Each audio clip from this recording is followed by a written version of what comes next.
From New Age to Jesus Christ, a Modern Spiritual Odyssey. Part 1 of 9. This is a testimony of a man's spiritual journey and his quest for meaning and understanding in the midst of the societal changes and upheavals of the 1960s. Starting with his troubled childhood in inner-city Philadelphia, his enlistment in the U.S. Army, going to Vietnam and later returning to the U.S., and delving into the counterculture of the 1960s, including encounters with drugs and communal living, as he seeks spiritual enlightenment. This story represents a modern spiritual odyssey. I am writing it because I'm persuaded that there are many like me who have desired a meaningful life and especially are seeking answers to the perplexities of our world. The consequences of our pilgrimages are never-ending in their scope, and my heartfelt desire is to influence you toward the great treasures that are freely within reach of us all. I want to do this in a fashion that will lend credibility to ancient truths, that after having found them, I discovered were often poorly represented. Please take the time to read this carefully in its entirety with thought. Because the details are complex, and the stakes are high, I wouldn't want to mislead you. Although some of these places and events will seem extraordinary to some of you, or perhaps entirely alien, this narrative is not as foreign as you may think. You are a part of what I've gone through even if you do not realize it. I am fully convinced that every human being is a part of a greater spiritual drama unfolding at this very moment. Where you are in this drama and our relationship in it is what I desire to influence with good intent. There is an ever-expanding segment of our society who are familiar with the concepts and language of my journey. They exert their influence in every stratum of our culture. To you who relate on some level to the paths I have walked, I encourage you to carefully examine the steps I have taken and then to communicate with me if it strikes a chord in your heart. I won't belabor the vagaries of my childhood. Suffice it to say that from my perspective those young years were filled to the full with violence, fear, and confusion. Inner-city Philadelphia was quite adept at nurturing such a climate. My youthful days were short-lived. Before graduating high school at the ripe old age of 17, I enlisted in the U.S. Army, 1964. I managed to endure the 3-year stint, most of which was spent overseas in the Far East. 18 months on a missile site on the island of Okinawa was quite an adventure for a young man. Having somewhat escaped the oppressive inner-city environment and finding a great degree of satisfaction in seeing more of the world, visiting another country was very enticing. I had busied myself on Okinawa with a correspondence course majoring in psychology. My mind was a fertile field searching for a utopia, and at that point the study of the human nature seemed to be a key to attaining that quest. After reading Walden 2 by B.F. Skinner, I was all excited about the prospect of creating a pure environment to produce the perfect man to usher in a golden age of human history. It was an unfounded euphoria, but it paved the way for further quests of understanding and experimentation in the domain of soul. In spite of my University of Maryland studies and endeavors in art and writing, the allure of a war environment caught my fancy. The odds of being hurt on a missile site were limited in my view. I was sure Vietnam would be just as unique in its own way as any place I'd been so far, and it just waited there for my discovery. I volunteered for duty in the war zone. 1966, as I look back at my year in Vietnam, I can see that it set the tone for the next several years of my life.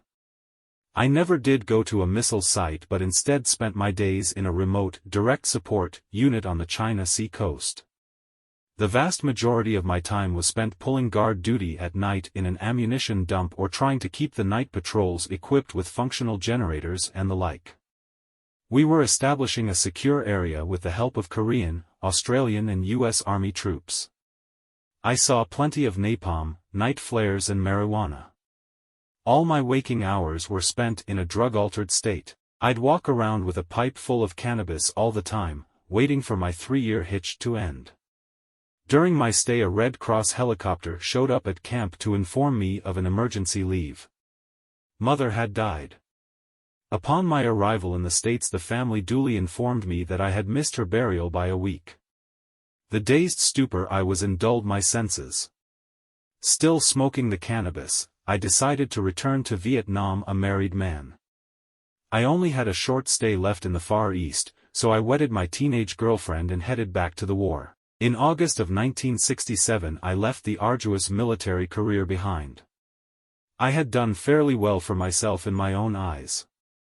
Most of my military wages purchased a large, beautiful diamond for my wife and bolts of silk. My wardrobe consisted of some 25-plus suits custom tailored on Okinawa and quite an array of shirts and ties. I was ready for civilian life. Not long after my arrival home I landed a job in the Philadelphia School of Medicine as a lab assistant, and I enrolled in school at night in the hopes of finishing some kind of degree. With working on weekends also part of the agenda, my life seemed consumed in a meaningless pursuit of a goal I didn't understand. I landed on my feet running as I entered civilian life. Why I ran and where I was running seemed to evade me. There was a gnawing emptiness that haunted me. It didn't matter if it was school or my pursuit of creative arts, every aspect of life seemed stained by a glaring lack of something true, something real. Of course, I lived in the generation that said they had an answer or at least wanted to be free to pursue one. Turn on, tune in and drop out was the chant of the 60s. It seemed many were in a similar state of mind and heart as myself. In the scramble for meaning people were going every which way. Some resorted to social and political issues. Others decided to search within and without in a sort of pseudo-religious experience created by drugs and nature. Spiritual teachers and organizations just exploded on the scene. Still many took the opportunity of the liberality of the times to completely immerse themselves in the sensuous indulgences of sex, drugs, and rock and roll. The lines weren't clearly defined anywhere in those days. They became all the more abstract with the use of the powerful hallucinogenic drugs that flooded our society. No matter what the emphasis of someone's interests were, invariably other aspects of the counterculture came into your life. Communes sprang up all over the country, each with its unique answers to the problem of living in modern America. In such a climate it was easy for anyone to be swept headlong in any one of the flood tides washing across the land. Being awash in the head trips of the time, my interests switched from psychology to spirituality. Names like Buddha, Lao Tzu, and a host of others became part of my vocabulary. I couldn't get enough information concerning the enlightenment everyone was talking about. Of course, there were drugs to be had, but I could see that it was going to take radical action to liberate me. In the search for deep knowledge, I came across one particular publication that illustrated eternity in such a simple and profound way. On the plain white page of this book of Zen Buddhism was a circle. The caption beneath simply said, "The circle is the symbol of eternity. It has no beginning or end." With that, my mind conceptualized eternity. It profoundly influenced me. Somehow that circle became proof to me of a spiritual realm.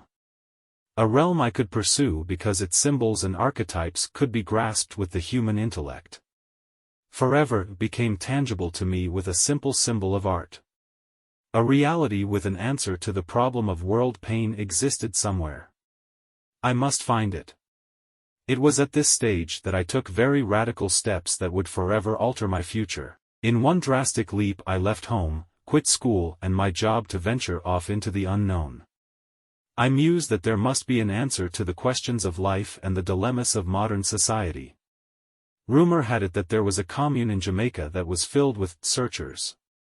Hitchhiking there proved to be a formidable task. The impact of cultural changes in the northern states proved to be slow in coming down south. Traveling toward Florida, the harassment of the local police in small towns became unbearable. In some instances, walking non-stop was necessary lest charges of vagrancy be leveled against me. Finally, somewhere near the Florida Keys, out of pressure from harassment, my steps turned around and headed north again. No sooner did I reach Myrtle Beach, South Carolina, and the police nabbed me with $30 in my pocket, for vagrancy, and put me in jail. Without permission to call a lawyer, after 3 days of cold grits and sandwiches, I went to a hearing.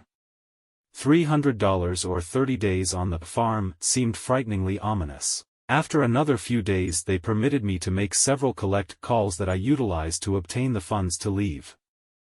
The experience pained me as a great injustice. It compelled me to be all the more diligent in my spiritual quest and reinforced an already profound awareness of the darkness of my culture and times. I received a ride from a couple of young men who were heading toward Norfolk, Virginia. It was a long distance off, and in the night, sleep began to overtake me. The driver said, "Go ahead, get some sleep in the back seat. We'll keep driving."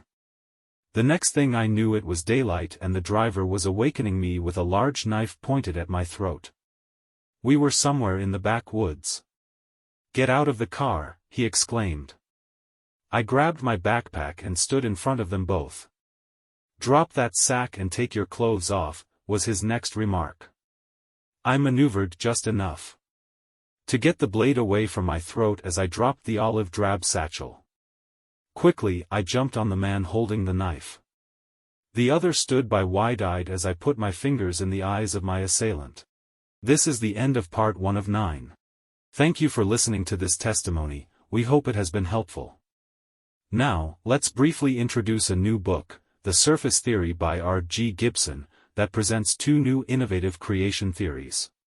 Born from personal revelation and years of research, these 2 theories emerged from previously overlooked key words, offering profound new insights into Genesis. This book also unveils new scientific discoveries related to this topic. Prepare for a paradigm shift that makes Genesis logical, dissolving the previous barriers between faith and science. Find the key to these mysteries and many more within the pages of The Surface Theory by R.G. Gibson, available on Amazon. Please like, share, or subscribe to our channel. Thank you, and may God bless you.